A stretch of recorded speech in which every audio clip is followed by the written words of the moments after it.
Pendidikan Fakultas Kedokteran dan Teknologi. Sebelumnya kami ingin memperkenalkan diri terlebih dahulu. Perkenalkan, saya Elananda Taufiqah dan rekan saya Iva Dianasari. Kami akan membahas buku tentang homeschooling, di mana judul buku ini yaitu Homeschooling untuk Anak, Mengapa Tidak? Nah, kenapa kami memilih ini? Sebelumnya kami akan membacakan terlebih dahulu.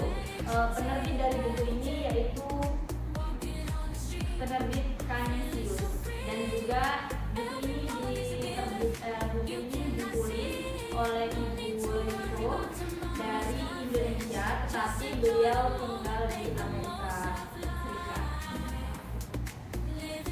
Baiklah, kami akan membahas tentang buku ini. Ada 5 bab. Kami akan membahas secara keseluruhan, karena di buku ini dalam per babnya itu seperti cerita bagaimana mengapa ibu ini memilih untuk homeschooling anak.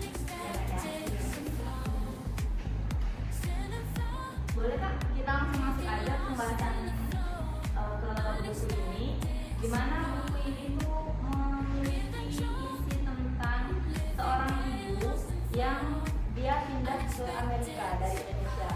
Dia memiliki 3 anak.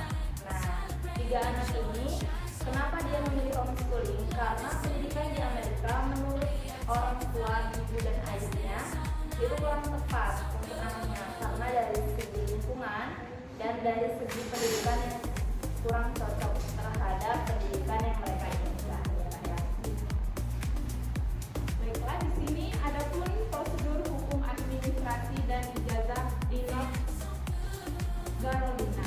Nah, di setiap negara bagian memiliki seperangkat peraturan tersendiri yang mengatur legalitas sekolah di rumah.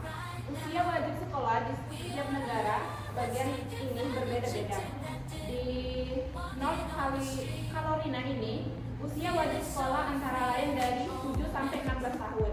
Nah, sementara di negara bagian lain ada yang mengisyaratkan usianya dari 6 sampai 18 tahun.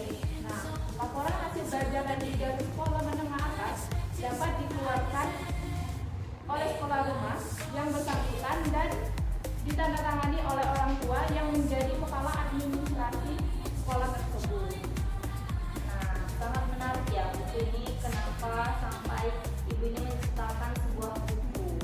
Karena menurut tiga-tiganya anaknya itu disekolahkan homeschooling. Karena mengapa? Ya seperti dikatakan saya tadi, lupa bahwasanya di Amerika itu pendidikannya kurang cocok untuk keluarga mereka. Makanya mereka memilih untuk ketiga anaknya itu jadi dididik sendiri di rumah. Karena bagi mereka tidak ada salahnya apabila mereka yang mengajari, mereka yang menjadi guru, dan homeschooling ini lebih nyaman. Anak-anak mereka lebih bisa mereka pantau setiap harinya ya Kak ya.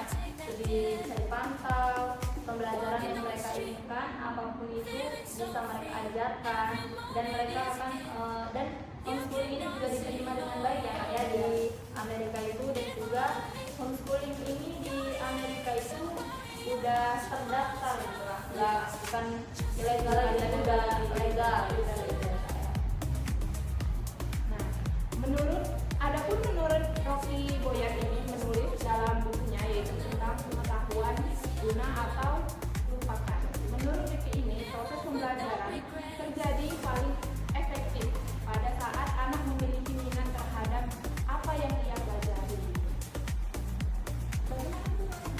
Iya, kalau untuk di bukunya ya Kak ya, yang sangat menarik itu bahwasanya ibunya itu benar-benar berantusias untuk memberikan pengajaran yang baik untuk anaknya, karena dia sadar bahwasanya ibunya ini sebagai guru, dan juga ibunya juga bisa manajemen waktu dengan baik, bagaimana dengan membagi pekerjaan rumah tetapi tetap mengajarkan pengajaran yang baik kepada anak. Begitupun dengan sang ayah terus ikut serta dalam buku ini bahwasanya ayah itu memberikan pengajaran yang selalu ada setiap minggunya kepada anaknya, meskipun tidak terlalu intens seperti sang ibu, karena ayah selalu bekerja dari pagi hingga sore, jadi mungkin akan memberikan pengajaran kepada anaknya itu malam hari. Dan juga kan homeschooling ini lebih fleksibel ya Kak, yang seperti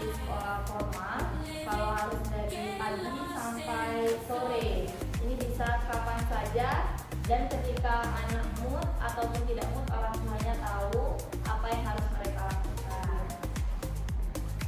Adapun banyak orang menganggap di Amerika adalah acuan juga dalam dunia pendidikan, tetapi pengalaman bisa saja berbeda. Buku ini ditulis oleh seorang ibu yang berasal dari Indonesia yang tinggal di Cary, North Carolina, USA, atas ketidakpuasan atas sistem pendidikan publik di sana, dipaparkan oleh dalam buku ini. Nah, buku ini sangat menarik ya. Memang tidak banyak pembahasannya, cuma 5 bab, dan itu pun isinya cerita bagaimana anak ini belajar setiap harinya, berkegiatan setiap harinya. Nah, di buku ini mungkin untuk orang tua yang ingin mengajarkan atau menginginkan pendidikan homeschooling, tidak cocok dengan pendidikan umum atau biasanya pendidikan formal, boleh untuk dicoba ya Kak ya, dilihat di buku ini bagaimana ibu menerapkan sistem pendidikan di rumah, bagaimana seorang ibu dan ayah berkolaborasi untuk memberikan pendidikan baik kepada anaknya. Mungkin itu saja dari buku kami, karena memang sangat-sangat menarik dan juga sedikit seperti itu isinya. Terlalu banyak cerita dalamnya dengan anak-anak mereka, dengan ibu mereka dan ayah mereka. Mungkin itu saja ya dari kami kepada teman-teman. Mungkin itulah pemaparan dari kami, bedah buku dari kami hari ini. Kami mohon maaf apabila ada salah kata, kami mohon maaf pada Allah, dan rekan-rekan apabila ada yang salah kata dari kami di penyampaian, mungkin ada yang kurang, boleh ditambah